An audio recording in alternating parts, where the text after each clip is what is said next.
Jubah dan sorban milik Rasulullah diperlihatkan kepada masyarakat di pameran Artefak Jilid 2, Festival Al-Azom di Tangerang, Banten sejak Selasa, tanggal 18 Juli tahun 2023. Pengunjung sangat antusias untuk melihat dari dekat barang peninggalan kekasih Allah ini.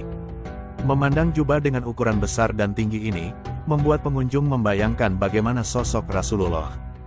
Jubah berwarna krem ini terbuat dari bahan katun, sutra, dan linen. Jubah merupakan hadiah Rasulullah kepada Ka'ab bin Zuhair dan saat ini disimpan di Museum Topkapi, Turki. Namun sering dipinjamkan untuk dipamerkan di berbagai negara, termasuk Indonesia. Awalnya jubah Nabi belum ada di Museum Topkapi. Jubah sempat dijaga kaum Abbasiyah di Mesir. Namun, setelah serangan Utsmaniyah pada 1517, jubah milik Rasulullah dipindahkan ke Istanbul. Selain jubah berwarna krem, masih banyak peninggalan Nabi Muhammad dan mayoritas disimpan di Museum Topkapi, Turki. Berikut barang-barang peninggalan Nabi Muhammad yang bikin hati bergetar jika melihatnya. 1. Pedang. Pedang adalah senjata yang sering digunakan Nabi Muhammad ketika melawan musuhnya di beberapa tempat. Paling populer, pedang Al-Matur. Pedang ini dimiliki Nabi sebelum menerima wahyu pertama di Mekah. Pedang Al-Matur merupakan pedang peninggalan dari ayah Rasulullah. Panjang pedang sekitar 100 cm, pegangannya terbuat dari emas dan berbentuk dua kepala ular. Pedang pernah digunakan Nabi dalam beberapa pertempuran. Pedang ini sampai saat ini disimpan di Museum Topkapi, Turki. 2. Terompah. Benda peninggalan Nabi Muhammad berikutnya adalah terompah. Alas kaki Nabi ini terbuat dari kulit sapi dan diikat menggunakan dua tali. Sandal ini merupakan saksi bisu perjuangan beliau ketika peristiwa Isra Miraj dan perang berlangsung. 3. Telapak kaki. Nabi Muhammad pernah melakukan sebuah peristiwa yang kita kenal sebagai Isra Miraj dari Mekah ke Masjidil Aqsa di Baitul Maqdis kemudian ke Sidratul Muntaha di langit ketujuh. Perjalanan yang diabadikan di dalam Al-Quran ini menghasilkan perintah kepada seluruh umat Nabi Muhammad.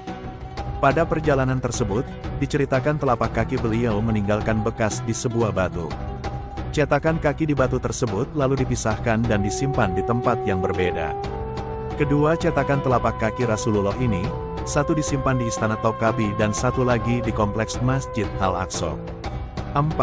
Sorban. Sorban Rasulullah yang disimpan di Museum Topkapi, beberapa kali dipinjamkan untuk dipamerkan di Indonesia.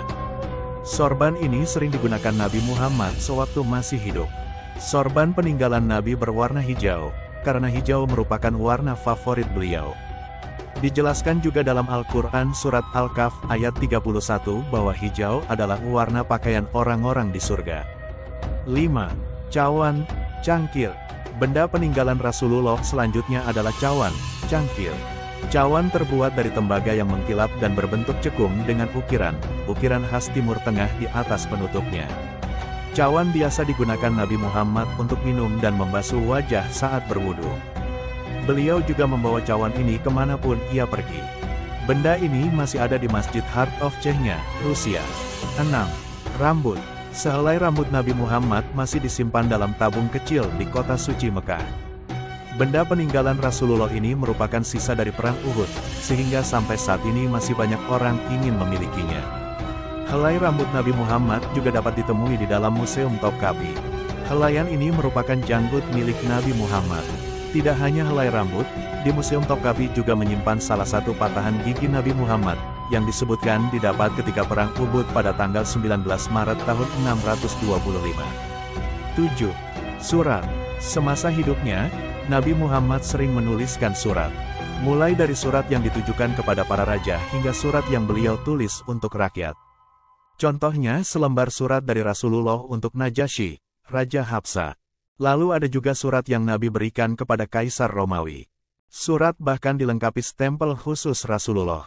Ada pula surat untuk Raja Heraklius di Romawi, surat Nabi untuk Raja Makokas, Mesir, hingga surat yang diperuntukkan Nabi kepada rakyat Oman. 8. Kunci Ka'bah. Peninggalan Nabi berikutnya adalah kunci Ka'bah. Berdasarkan catatan sejarah, kunci Ka'bah di Mekah, Arab Saudi, dipercayakan kepada kelompok Asyaibah atau Bani Syaibah untuk menyimpannya. Kunci Ka'bah mempunyai ukuran 35 cm yang dibungkus dengan kain hijau dan bordir berwarna emas. Kini, Kunci tersebut disimpan di Istana Topkapi, di sebuah ruangan bernama Pavilion of Holy Mantle dan Holy Relics. 9. Al-Quran Mushaf Utsman. Al-Quran Mushaf Utsman adalah kumpulan wahyu yang diterima Nabi Muhammad dan ditulis oleh Zaid bin Sabit. Al-Quran dan hadis ini merupakan peninggalan Rasulullah yang paling berharga, karena menjadi pedoman dan tuntunan hidup semua umat muslim di dunia yang tak lekang oleh waktu.